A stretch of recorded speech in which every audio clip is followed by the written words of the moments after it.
Look, I know what you're thinking, another Dragon Ball Z ranking? But here's the thing, these fights didn't just define an anime, they defined our childhoods. They taught us about sacrifice, pride, and pushing past every limit. So yeah, we're doing this. And trust me, by the time we hit number 1, you're gonna wanna run through a wall. Let's go. Before we dive in, quick thing, this list is about more than power levels and explosions. We're talking emotional weight, storytelling, and those moments that gave you actual chills. The fights that made you believe anything was possible if you just screamed loud enough. So if your favorite didn't make the cut, drop your ranking in the comments.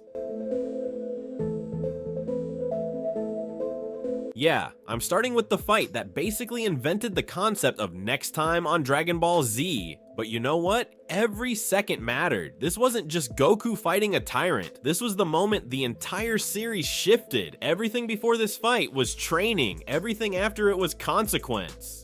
Think about what led to this. Krillin, Goku's best friend since they were kids, gets absolutely deleted right in front of him, and that rage, that pure unfiltered heartbreak, it unlocks something the universe hadn't seen in 1,000 years. The Super Saiyan transformation isn't just a power-up, it's generational trauma manifesting as golden lightning and fury. It's the weight of an entire extinct race channeled through one person who was supposed to be dead on arrival as a baby. And Frieza, dude was untouchable. He'd been the final boss of the universe for decades, and now he's getting dismantled by a guy in torn orange. The way Goku dominates him after the transformation, the way Frieza's terror slowly sets in, that's what makes this iconic. This fight created the template. Every transformation, every "this isn't even my final form" moment in anime owes something to this battle. But here's why it's number 5 and not higher. As legendary as it is, the pacing drags and the emotional core gets stretched thin across those episodes. It's iconic, it's historic, but there are fights in Z that hit harder. Trust me, we're getting there.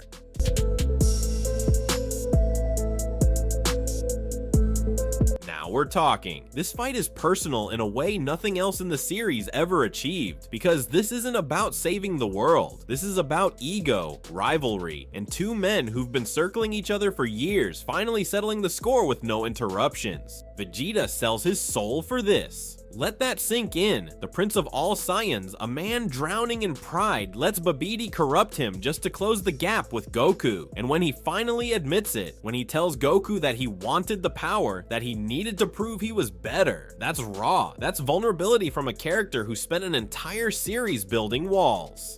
The fight itself is beautiful chaos. Two Super Saiyan 2s going absolutely nuclear in the middle of nowhere while the world's ending in the background, and neither of them cares. Every punch has years of frustration behind it. When Vegeta lands that cheap shot and knocks Goku out, it's not heroic, it's desperate, because he knows, deep down, he knows he can't win fair.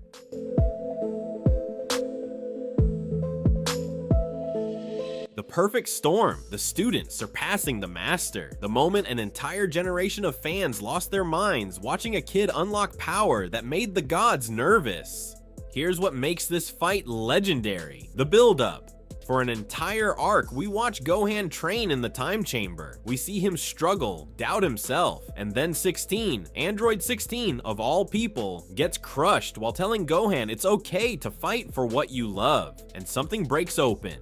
That transformation into Super Saiyan 2 isn't just visual spectacle, it's the culmination of Goku's entire philosophy. He spent the whole arc knowing his son was stronger, putting faith in potential everyone else doubted, even Gohan himself. And when that lightning starts crackling, when Gohan's voice drops, and he tells Cell he's going to destroy him, you believe it, because this isn't rage, this is cold, calculated power. The father-son Kamehameha at the end, with Goku's spirit cheering him on from the afterlife?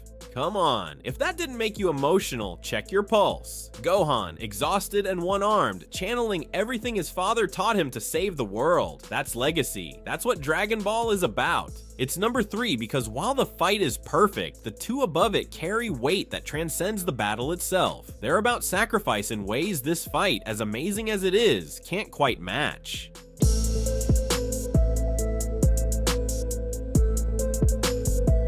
You knew this was coming, because this isn't just the best moment in Dragon Ball Z, it might be the best moment in all of shonen anime.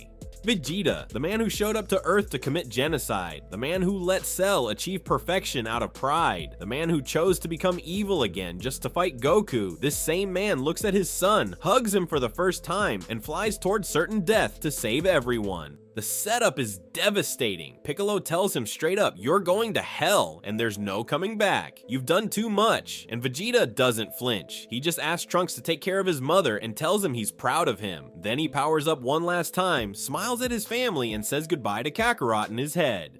The final explosion isn't flashy in the way other attacks are. It's quiet, it's personal, the music fades, the light consumes everything, and you actually believe this is the end for him because he gave everything, his energy, his life, his chance at redemption, all of it just to try and stop Boo. And then, and this is what makes it hurt, it doesn't work. Bo regenerates. Vegeta died for nothing, except he didn't, because that moment changes everything. It proves that Vegeta is capable of love, of selflessness, of heroism. It completes his arc from villain to hero in a way words never could. This fight, this sacrifice is number 2 because it's the emotional peak of the series. But there's one battle that tops it, one fight that had everything.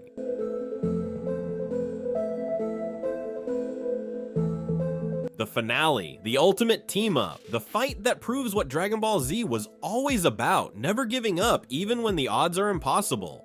This fight is chaos. Kid Buu is pure, unfiltered destruction. No intelligence, no plan, just violence and a grin. He's the final exam, and our heroes are running on fumes. Goku's exhausted. His Super Saiyan 3 burns through his energy so fast he can barely stay on his feet. Vegeta's getting absolutely destroyed, buying time despite knowing he's outmatched. And Fat Buu, the one everyone thought was gone, gets back up to help because he loves Mr. Satan. But the reason this is number 1 isn't the action, it's what it represents. Goku can't do it alone. The strongest fighter in the universe needs help. He needs Vegeta to hold the line. He needs Dende and the Namekians. He needs the entire Earth to raise their hands and give their energy for the Spirit Bomb. This fight forces Goku to rely on everyone, and it forces humanity to finally step up. And that moment, when Mr. Satan convinces the world to help, when people who doubted Goku finally trust him, when the Spirit Bomb forms from the hope of billions, that's transcendent. That's the series saying that strength isn't just about how hard you can punch, it's about community, it's about belief. When Goku pushes that Spirit Bomb through Buu and everything goes white, you feel it. Relief, victory, closure. This is the fight that saved the universe by proving that one person's power means nothing without the people who believe in them. So there you have it, the 5 best fights in Dragon Ball Z, ranked. And look, I know your list is different. Maybe you think Gohan vs. Cell should be number 1. Maybe you're still mad I didn't include Goku vs. Vegeta from the Saiyan Saga. Drop your ranking in the comments, let's debate. And if you made it this far, you're clearly as obsessed with this series as I am, so hit that subscribe button, because we're just getting started. Until next time,